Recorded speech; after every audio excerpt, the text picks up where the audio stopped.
So, as is my custom, I gave you a definition, I tried to elaborate it, and I want to give you an example of what I'm talking about. Every year, the Congress passes something called the Defense Appropriations Bill.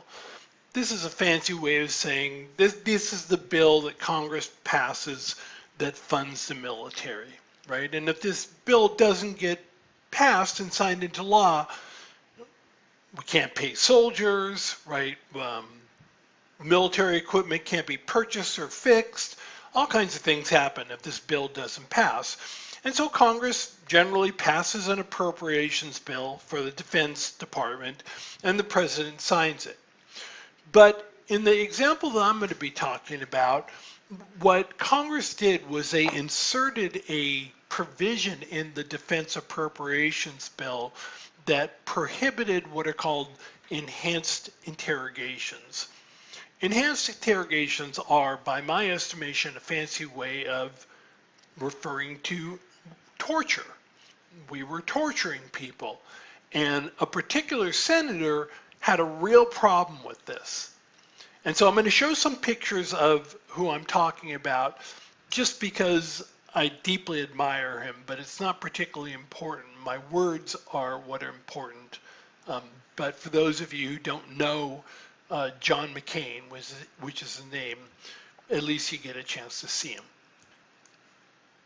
So John McCain would eventually become the senator from Arizona, right? His father was an admiral, and he was in the Navy, and he fought in Vietnam. He was a fighter pilot, and his plane was shot down, and he survived it. Apparently, he was grievously injured, but he was taken prisoner of war by the North Vietnamese, and in violation of the sort of rules of war, John McCain was essentially tortured for much of the time that he was in Vietnam.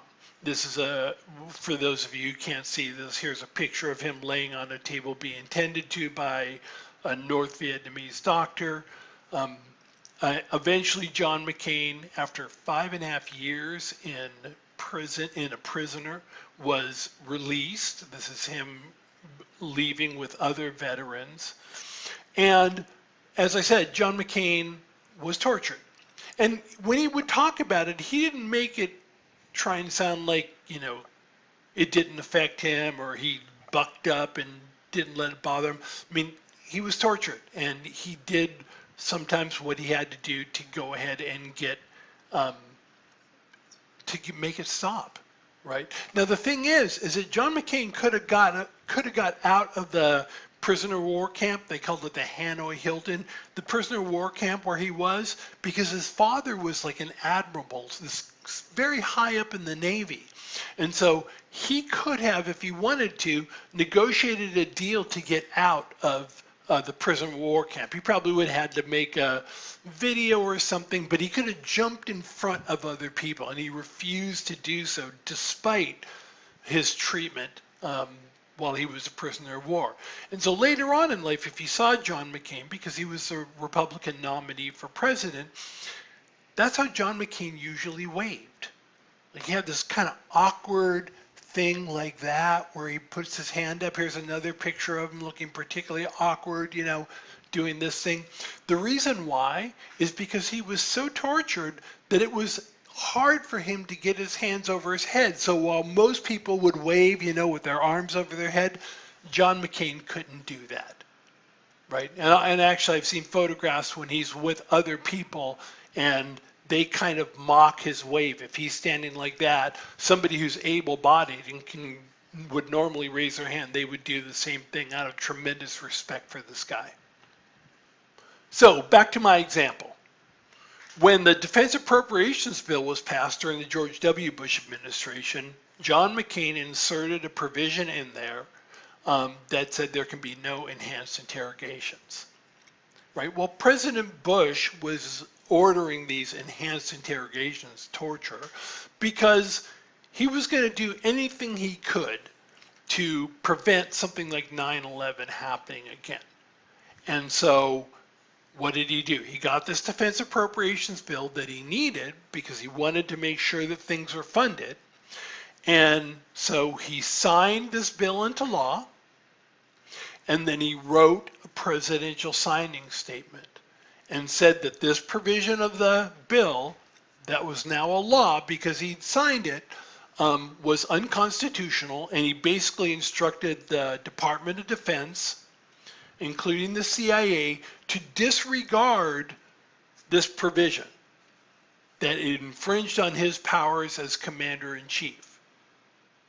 Now again, presidents don't have that ability. What he could have done, what he should have done if he was following the Constitution, is he should have vetoed the bill, said get rid of this provision, and send it back to me. But what presidents are doing, and I'm not just picking on President Bush, what presidents have been doing is they've signed these very controversial signing statements where they declare themselves that a provision is unconstitutional, and they instructed the executive department to ignore it. And again, the problem with this is there's nothing Congress can do. Other than impeaching and removing a president, there's nothing that they can do. Which brings us back to something I said before when I talked about the authority that a president has. Remember, I told you a president doesn't have an absolute veto, meaning Congress can override the veto. The president can veto something, right? Congress can actually override it and say, I don't care. You don't like it? Two-thirds of us like it. We're going to pass the bill. And I also said they don't have a line item veto. They can't pick a section out of a bill and veto it and sign the rest of it.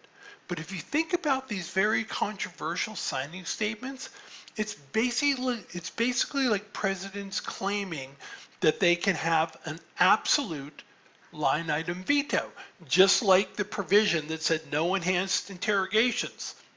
President Bush signed the whole thing into law and then basically told the executive branch, disregard this because it infringes on, I think it's unconstitutional because it infringes upon my power as commander-in-chief. And this is the part that I think is real problematic. Presidents are not supposed to have absolute vetoes. Congress should be able to respond and do something to make sure that when they pass a law, the job of the president is to faithfully execute the law. Second, the Constitution doesn't give presidents the authority to do line item vetoes. These very controversial signing statements are like a absolute line item veto. Now, these kind of presidential signing statements, the very controversial type, they didn't get used very often until President Bush's administration. And the reason why, I think, is clear. Anytime Congress tried to put any kind of restraints on President Bush's authority as commander-in-chief, he would just do a presidential signing statement and just get rid of it. And so when President Obama, or at least back then, candidate Obama was running for office, he had a very, very strong opinion about this. And I want to show you something that he said on the campaign trail when he was running for president. Okay, just give it a second here. When Congress offers you a bill, do you promise not to use presidential signage to get your way? Yes.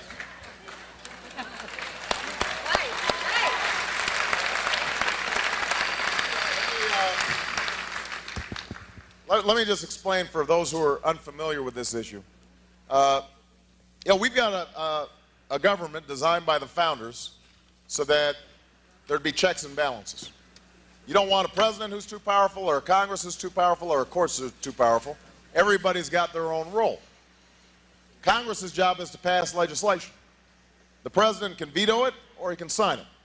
But what George Bush has been trying to do as part of his effort to accumulate more power in the presidency is he's been saying, well, I can basically change what Congress passed by attaching a letter saying, I don't agree with this part or I don't agree with that part. I'm going to choose to interpret it this way or that way. That's not part of his power. But this is part of the whole theory of George Bush, that he can make laws as he's going along. I disagree with that. I taught the Constitution for 10 years. I believe in the Constitution, and I will obey the Constitution of the United States. We're not going to use signing statements as a way of doing an end run around Congress. All right? Now, that was a pretty forceful sort of objection to presidential signing statements, right? When the woman really originally asked him, will you agree not to use, she called it presidential signage, but that's what she was talking about, presidential signing statements. And if you go and watch the video again, it took him about a second to say, no, I won't use them.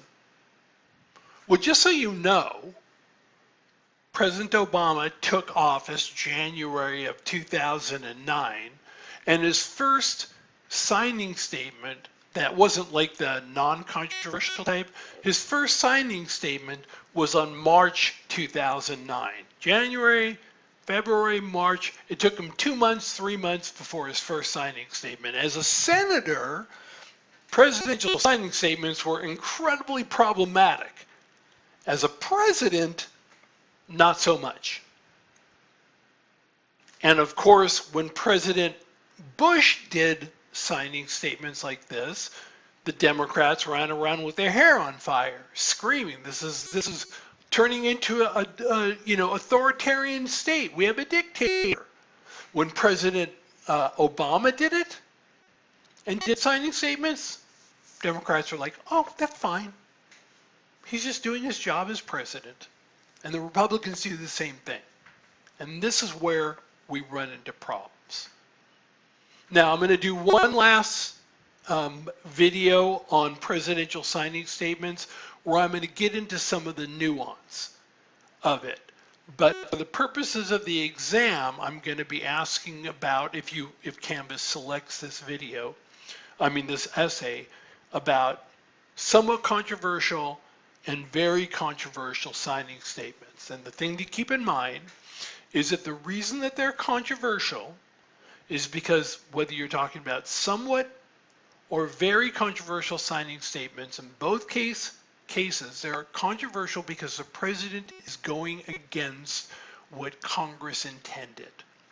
Again, the job of the president is to carry out, faithfully execute the law as passed by Congress.